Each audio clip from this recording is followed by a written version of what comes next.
Hola a todos y a todas, acá estamos en Leyendo con el Autor.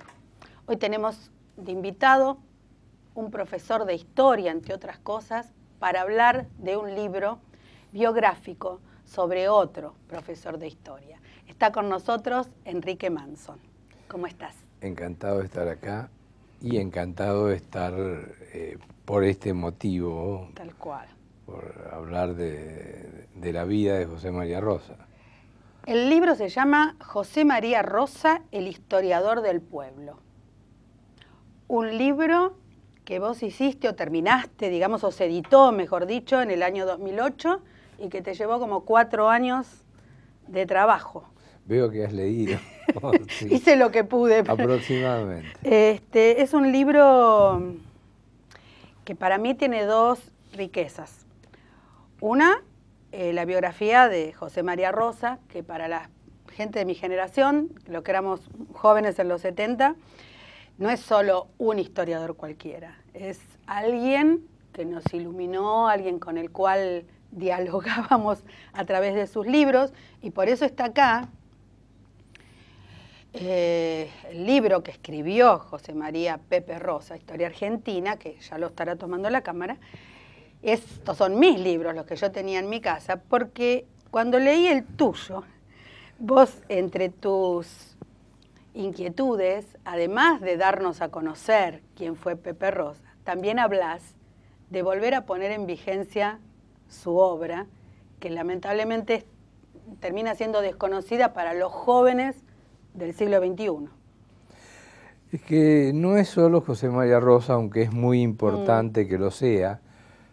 Yo creo que estamos en un momento en que estamos recuperando la vinculación con la historia, sobre todo de los jóvenes.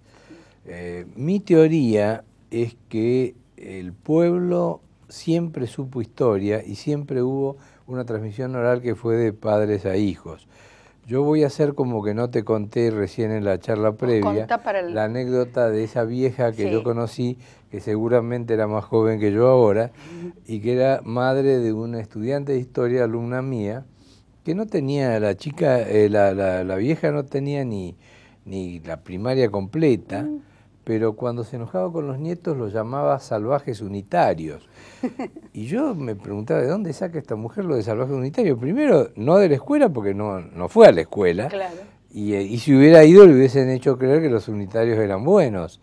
Claro. En esa mujer reaparecía un montonero con su caballo y su lanza de Felipe Varela o de Chacho Peñalosa. Sí. Y había llegado hasta ella.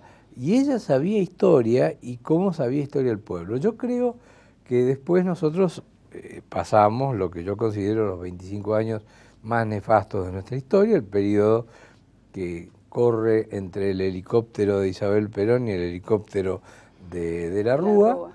Y en ese tiempo, primero el terror y luego la frivolidad hicieron que la historia se olvidara, se dejara de lado. Yo mismo bromeaba con el hijo militante que me ha salido y le decía, vos no jorobes mucho que yo ya me veo en la Plaza de Mayo con un pañuelo blanco. Ahora, eran bromas macabras que uno hacía a partir de una realidad. Y si yo le decía esto a mi hijo, muchos le decían a sus hijos, no se metan en política y no traten de conocer la historia. Creo que estamos en un reflujo de todo eso y estamos viviendo una recuperación que va a ser lenta, porque hoy no se sabe historia. Y esto no es lo que dice un viejo que dice todo tiempo pasado fue mejor, los jóvenes de antes sabían. Sí, los jóvenes de antes sabían historia. Y uno iba a una charla de trabajadores y todo el mundo sabía perfectamente lo que había sido lo que llamamos el primer peronismo. Hoy no lo saben, pero no lo saben no porque está muy lejos, sino porque está cortado. El conocimiento ha sido fraccionado. Bueno, y volvemos a Pepe Rosa. Sí. Obviamente Pepe Rosa es desconocido y Pepe Rosa, a quien algunos llaman el más grande historiador revisionista o cosas así, yo lo calificaría como, en primer término, el creador de la corriente del revisionismo popular, Sí. del entronque del revisionismo como interpretación del pasado con el peronismo y su continuación al día de hoy. Y entonces ahí está la razón de que también en los años 60 y 70 la influencia de Pepe Rosa haya sido mayor que la de cualquier historiador de toda nuestra historia. Y hasta el punto de que para mí, para bien o para mal, hubo por lo menos 2 generaciones que se nutrieron con el pensamiento de José María Rosa. Yo digo esto y me imagino que los jóvenes que nos están mirando mientras grabamos deben estar diciendo de qué está hablando este tipo. Es que en su momento José María Rosa era eso. Para tener una idea de hasta dónde llegaba la influencia, la revista El Descamisado de los Montoneros empezó a publicar en forma de historieta una historia argentina que tenía el espíritu de José María Rosa. Y por otro lado, cuando trabajé con la editorial en la continuación de la historia argentina, yo me enteré que entre los clientes de Editorial Oriente había un marino que compraba como revendedor, que vendía a sus compañeros con descuento de recibo de sueldo, y que se llamaba Jorge el Tigre Acosta. No. El Tigre Acosta vendía, porque claro, eran tipos que tenían teóricamente eran nacionalistas, ¿no? Y entonces ellos como combatían contra la hidra comunista, pero bueno, desde el Tigre Acosta a los Montoneros, ¿no? Estaba presente José María Rosa. Desde luego que José María Rosa también es el hombre a quien por algo habrá sido que le hicieron juicio civil por injurias Videla, Macera y Agosti, en tiempos en que otros historiadores académicos que hoy salen en La Nación y en otros diarios prestigiosos y que se presentan como progresistas, escribían en el diario de Macera. ¿No? José María Rosa tuvo su pleito y bueno, y él hablaba libremente. En tu libro, que es un libro, qué sé yo, uno dice, bueno, es un libro de biografía, bueno, me va a decir dónde nació José María Rosa, yo lo empecé a leer así, digo, a ver, bueno, resulta que es un libro que no lo pude terminar de leer, lo terminé leyendo salteado, así que todavía la última parte es mala, no la leí. No, es un libro donde vos hablas mucho del contexto, vos te preocupás en explicarnos cómo era la Argentina donde nació José María Rosa, de qué familia vino, su genealogía desde Venecia, desde no sé dónde. Después también, y lo vas como marcando cada tanto, nos recreás ese ambiente siempre tan apasionante de la Argentina, porque todos los años que vos vas transmitiendo desde cuando nació, cuándo fue que empezó a escribir estos libros y otros, José María Rosa, hasta, bueno, sus vínculos con Perón vivo, él dándole letra para los discursos, cuando en esos discursos tenía que bajar líneas históricas importantes. Bueno, la verdad que a veces yo digo, este libro a vos te permitió también contarnos la historia. Es como que yo acá en el libro tuyo de la biografía de él, encuentro que vos también nos estás contando, con la excusa de contarnos la vida de Pepe, nos estás contando historia argentina. Eduardo Rosa, hijo de Pepe y muy amigo mío, me dijo alguna vez que en realidad debió llamarse José María Rosa y su tiempo. Yo tomé la idea para una biografía que hice después, que fue de Fermín Chávez, otro gran historiador nuestro, y lo titulé Fermín Chávez y su tiempo. Pero acá me pareció importante, y reitero lo del historiador del pueblo, porque tuvo el sentido de buscar la historia desde lo popular. Sí. José María Rosa no nace como un partidario como un amigo de los partidos populares. Uno de los primeros capítulos se titula Antirrosista y Antirradical. Sí. Él se cría en el, no sé si el odio, pero sí la enemistad con Hipólito Yrigoyen. Sí. Empieza a militar en la democracia progresista, que era una forma de buscar un partido más ayornado dentro de los sectores más conservadores. Claro. Pero él de pronto va haciendo conversiones. Sí. Yo digo que en Pepe Rosa hay dos grandes conversiones. En los años 30, primero cuando descubre a don Juan Manuel de Rosas y cuando se enrola en el revisionismo histórico. Sí. Y la segunda gran conversión empieza el 17 de octubre del 45, cuando él va más por curiosidad que por otra cosa y de pronto ve el pueblo. Sí. Él nos contaba a nosotros que tuvimos como grupo y personalmente trato con él durante unos cuantos años. Él nos contaba que en las elecciones a que convoca Uriburu en el año 31, elecciones donde piensa aplastar definitivamente, durante su dictadura, piensa aplastar definitivamente el radicalismo irigoyenista. Él nos contaba cómo tenían armado el fraude los demócratas progresistas de Santa Fe y cómo el hecho de que Uriburu diera marcha atrás, porque se llevó la sorpresa de que el irigoyenismo ganaba igual, sí, les arruinó esa maniobra. Ahora, él en ese momento no creía en la soberanía popular. Claro.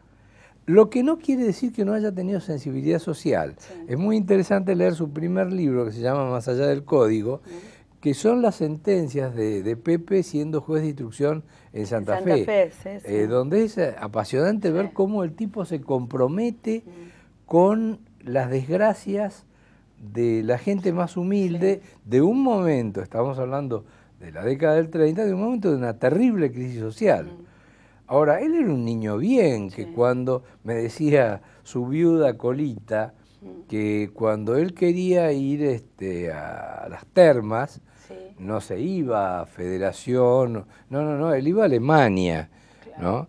Sí, y bueno, él pertenecía a lo que podríamos llamar el patriciado porteño. Sí, sí. Y desde ahí es desde donde él va acercándose a lo popular. Ese 17 de octubre él se encuentra con el pueblo y se enrola con el pueblo. Durante el primer peronismo, Pepe no ocupa cargos políticos e inclusive pierde oportunidades de avanzar en su carrera universitaria, porque él trabajaba en la Universidad de La Plata, vivía en Buenos Aires y de pronto se presenta un llamado concurso en la Universidad de Buenos Aires y bueno, era la oportunidad de trasladarse hasta por comodidad, pero una de las cosas que podemos criticar, particularmente del primer peronismo, pero sin olvidar que todos los demás hicieron las mismas cosas, le pusieron como condición que debía recomendarlo un peronista. A Pepe Rosa le sobraban peronistas que lo recomendaran, pero él no se iba a hacer recomendar. Y entonces no fue profesor de la Universidad de Buenos Aires. Pero cuando, en el momento de la caída de Perón, recuerdan sus hijos que él estaba oyendo la radio y que dijo así en voz baja, como comentario, esto es Caseros. Se repetía la caída de Rosas con la caída de Perón. Y si alguna duda le quedaba a Pepe, ahí se le fueron. Por ahí José Pablo Feynman hace un relato en algún lado donde altera el orden y lo deja mal parado. Porque dice, participó en la Revolución de Valle, estuvo preso y se fue al exilio. Daría la impresión de que zafó del fusilamiento. En realidad, estuvo preso, después participó de la Revolución de Valle y después se fue al exilio porque si no lo mataban. ¿No? Seguimos en un minutito.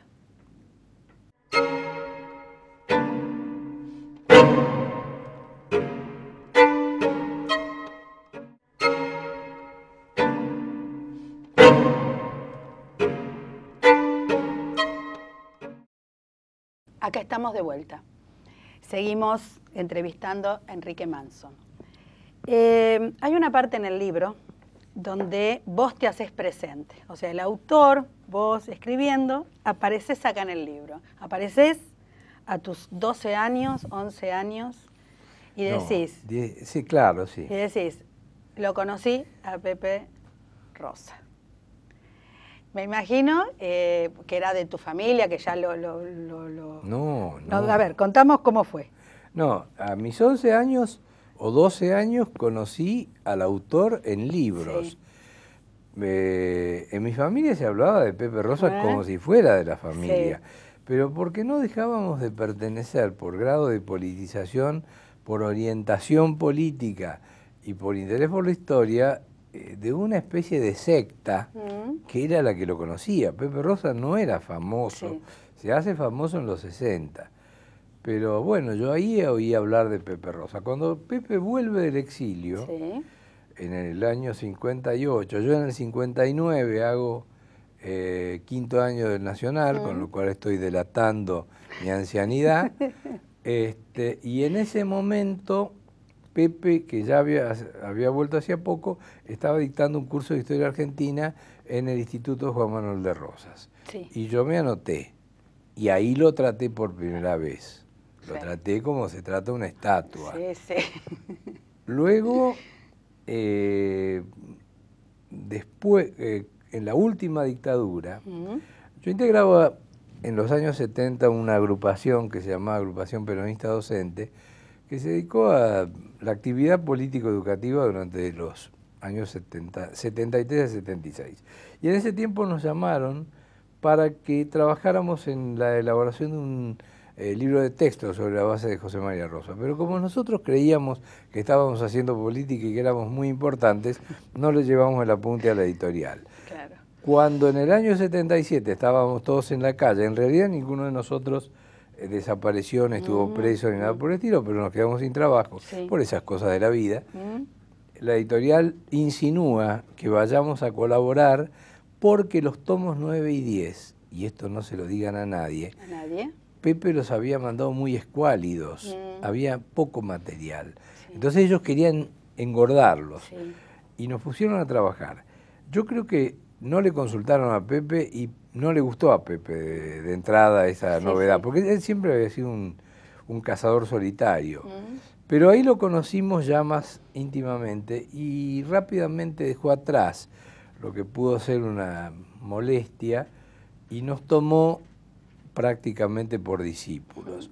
Pero fuimos discípulos torpes o realmente no daríamos el piné para el caso, porque no supimos aprovechar ese vínculo.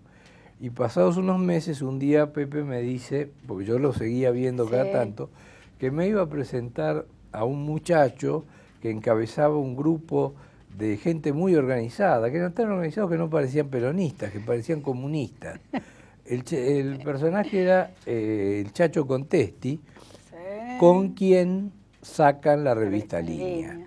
Nosotros nos tragamos nuestro resentimiento y dijimos, bueno, Chacho fue más vivo, más hábil o es más capaz que nosotros.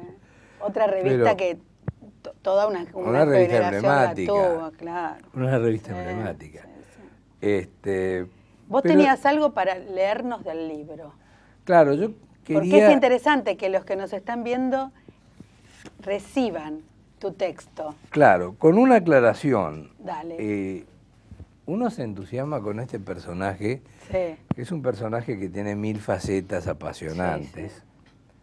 Dejemos de lado los aspectos románticos de su vida. Que también no le iba mal con las mujeres. Para nada.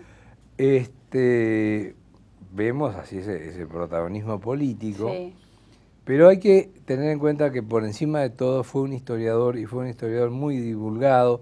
Yo estoy convencido que esa historia ha sido, jamás me confesó el editor cuántos ejemplares se había vendido, él no sabía, nunca lo dirá porque debe tener miedo de la FIP, pero yo creo que debe haber sido el libro de historia más vendido de la Argentina. Pero a mí lo que me interesa leer es un episodio, en realidad un artículo que salió en Línea en el año 82, No, 81. Yo creía que era después de la Guerra de Malvinas. Sí. A raíz de que el juez dictó la sentencia final contra María Estela Martínez de Perón. Ajá. Pepe tenía una relación, no de admiración, pero sino como una relación caballeresca hacia María Estela Martínez de Perón, a quien le reconocía que le debía su cargo de embajador. Y entonces declaró públicamente que el fallo del juez era inicuo. Y entonces la Suprema Corte le llamó al orden. Y él contesta con este artículo en que titulado El sabio y la corte. El sabio era Alfonso X de Castilla, Alfonso el Sabio. Sí. Y dice Pepe que estaba recorriendo Pepe, la Biblioteca Nacional, y lo encuentra a don Alfonso.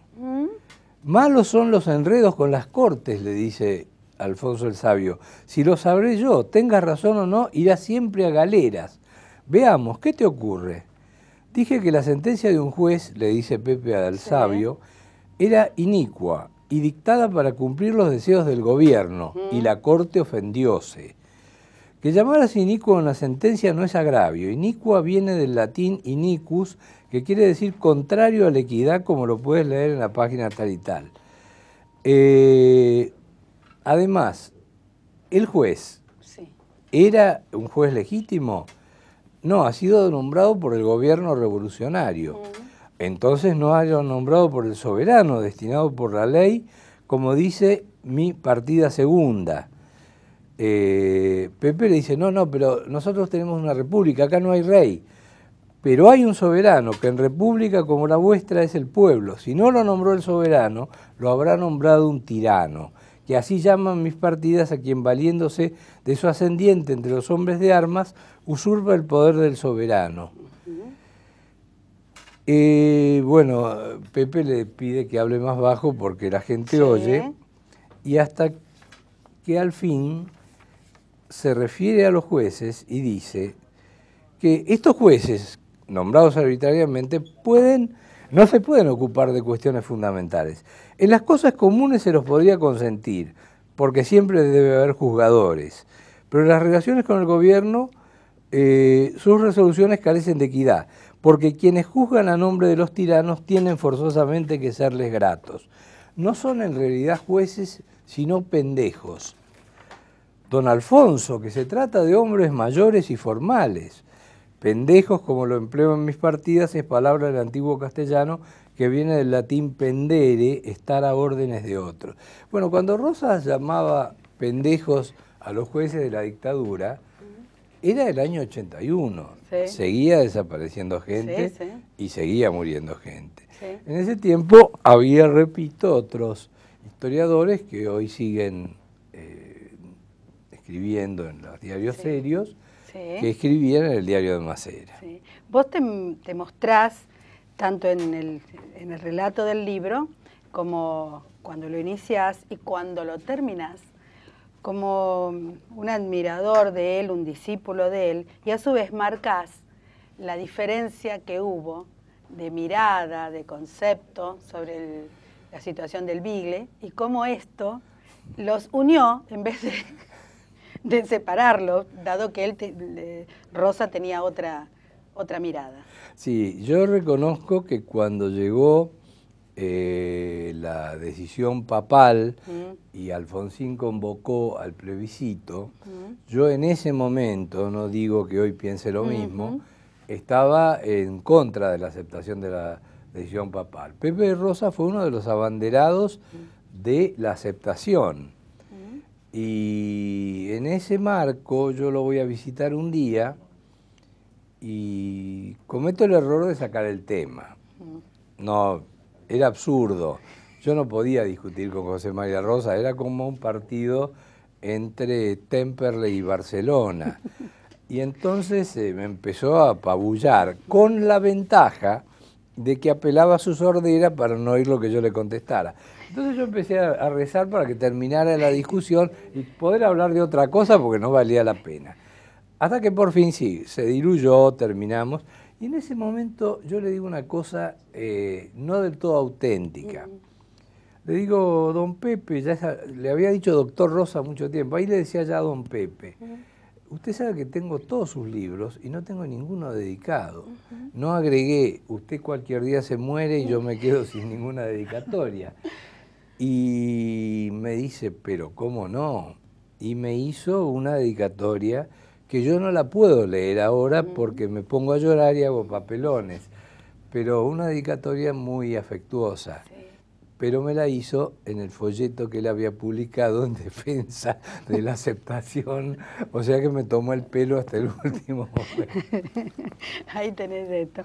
Finalmente este libro está circulando, es para comprarlo, es apasionante porque no solo podemos enterarnos de la biografía de José María Rosa, sino, como ya lo estoy diciendo, repasamos la historia argentina, política sobre todo, que es como desde un punto de vista. Desde el tuyo. Nosotros no somos objetivos. No, para nada. Lo bien que se hace. Eso, por ejemplo, me ha llevado, sí, entre otras cosas, a ser parte de quienes causamos el gran disgusto de muchos historiadores académicos con el lanzamiento del Instituto Dorrego. Totalmente. Del que formo parte en buena hora.